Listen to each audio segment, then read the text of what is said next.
Last week, the world watched in horror as Hamas began its assault upon the State of Israel and upon its citizens.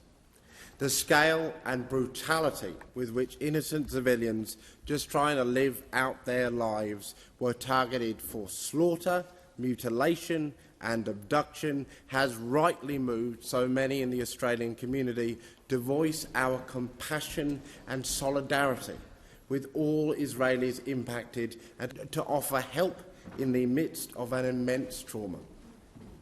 Among the murdered were older people, just living in their homes, kids enjoying a music festival, and children who knew little of the history of a conflict that far predates their arrival on this planet.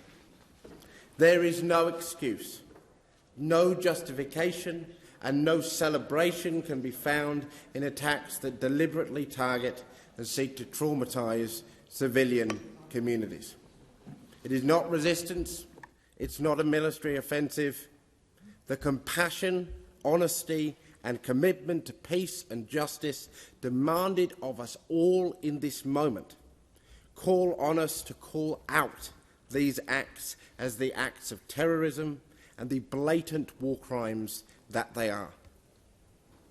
In the aftermath of this attack, the government of the State of Israel has implemented several policies and operations.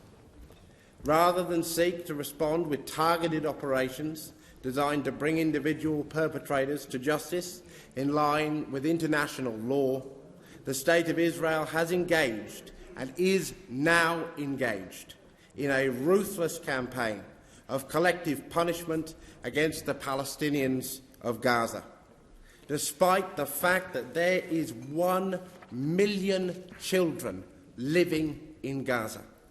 Almost 40% of the population of the Gaza Strip are under the age of 15.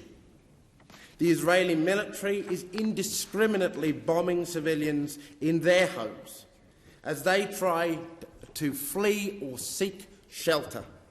Neighbourhoods where so many Palestinians have spent years trying to build their lives are being reduced to rubble. The State of Israel has cut off access to water, electricity, food and medicine, meaning that those rescued from the rubble face hospital wards that are little more than warehouses for the dead and the dying. There is no excuse, no justification, and there can be no solidarity with such actions. It is not self-defence, it is not a military operation. The very same commitment to compassion, to honesty, to peace and to justice required of us in response to the vile attacks of Hamas require us to call out the war crimes that are being committed by the State of Israel right now in Gaza.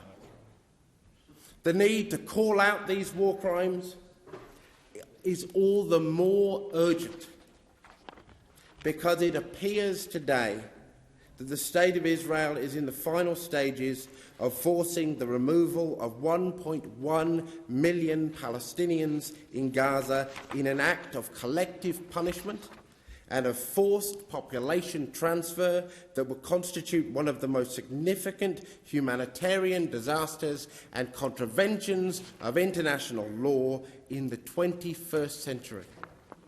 This cannot be condoned. It must be opposed.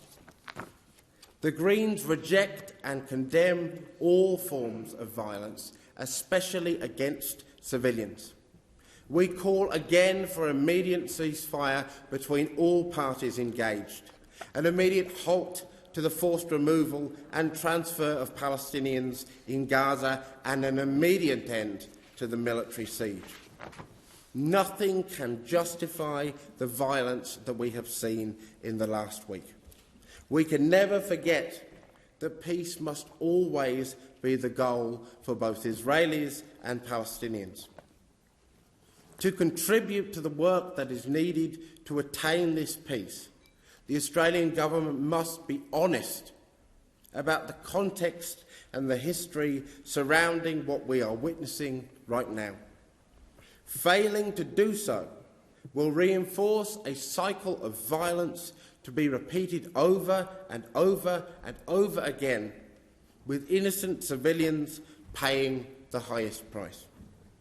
The Australian government must be honest with the Australian community about the fact that the State of Israel has been committing the crime of apartheid against Palestinian peoples for so many years now, and about the fact that the far-right Netanyahu government has expanded and entrenched the State of Israel's illegal occupation of Palestine, creating the conditions that have seen Hamas's influence grow and a just peace so much more difficult to achieve. To achieve peace, the Australian and global community must work together to bring an end to the occupation of the Palestinian territories, to ensure that Hamas releases all hostages unconditionally taken on the October 7th attack, ensure that the planners and perpetrators of the October 7 attack are brought to justice in accordance with international law, and that there are independent UN and ICC-backed investigations of the war crimes being committed by the State of Israel in Gaza right now. There must be a removal of Israeli settlers and security forces from all Palestinian territories occupied since 1967, including the land and sea blockade of Gaza.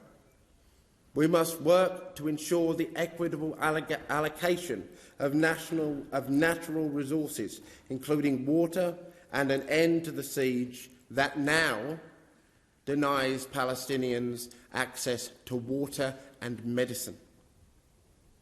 And we must work collectively to ensure full equality before the law for every person, irrespective of ethnicity, religion, language, race, gender identity, class, disability, sexuality or other social status in Palestine and Israel.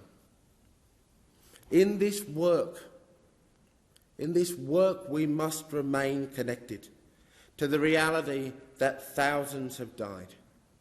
Tens of thousands have been injured, and hundreds of thousands of human beings have been displaced.